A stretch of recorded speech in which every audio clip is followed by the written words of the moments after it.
Good morning, good morning, good morning, good morning. Hello, hello guys.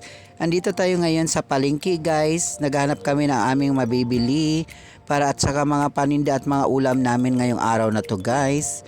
Yan, tingnan natin guys, susundan nyo kami guys kung saan kami pupunta.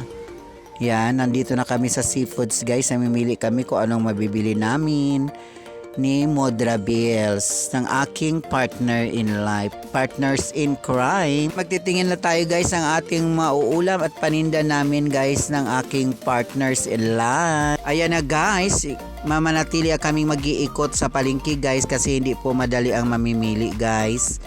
Ayan na, napupunta na tayo kung saan saan hanggang sa mahilo tayo guys pag ikot-ikot dito sa palengke para lang makabili ng aming may ulam at paninda guys. Ganun ang araw-araw naming mga ginagawa sa buhay guys para sa aking mga family guys. Ayan na guys. Ayan, tinitingnan ko na guys. Ayan ang aking partner guys. Naghahanap na siya guys. Sinusundan ko lang siya kung anong magugustuhan namin guys. Ayan, naglalakad na kami guys. Pauwi na kami niyan guys. Naghanap pa kami ng magaganda at sariwang mga isda, sariwang sugpo, sariwang seafoods. Ayan guys, hanggang sa napunta kami doon sa guys, sa mga pusit. Ayan guys, natapos na yung pamimili natin ng mga ulam natin guys. Nandito na naman ako guys sa party ng gulayan. Kaya ayan na guys, umikot na naman kami dito sa gulayan, mga sariwang gulay sa umaga para sa gagamitin namin ulit guys sa aming paninda. Ayan, namili na ang aking partners guys ng mga gulay, sitaw, kung ano-ano pa guys. Marami pang bibilhin kami guys. Punta kami sa grocery guys pagkatapos dito guys. Sundan nyo lang kami guys. Abangan nyo ang aming pagtatapos.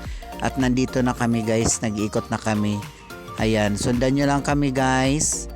Hanggang sa makauwi kami guys. Ayan na nga guys. Naipon na namin aming pinamiling gulay para sa pag-uwi namin.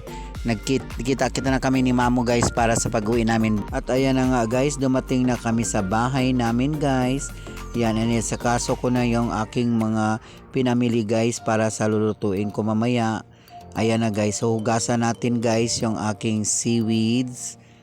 Yan, tapos isunod ko naman guys ang tahong na pinakamasarap na tahong guys, matataba siya guys.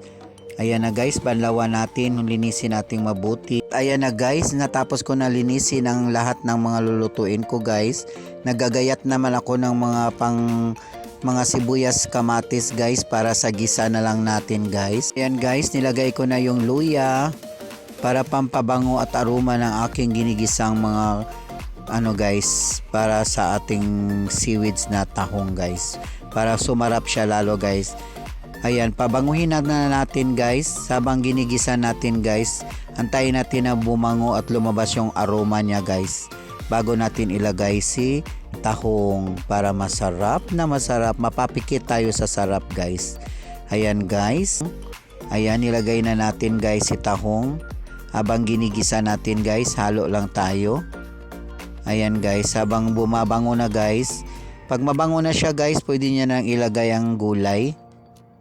Para makumpleto na yung sarap ng guys. Ayan, habang nakapatong na si gulay guys, konting antay na lang guys, kakain na tayo. Ayan na nga guys, halo na lang, konti na lang guys, para sa ating paghahanda ng kainan guys. Ayan na nga guys, pagkatapos na pinakita ko na sa inyo ang ating niluluto guys. Ayan, seaweeds yan guys. Ayan. Pagkatapos yan guys, gumawa tayo ng juice. Ayan guys, bye bye na.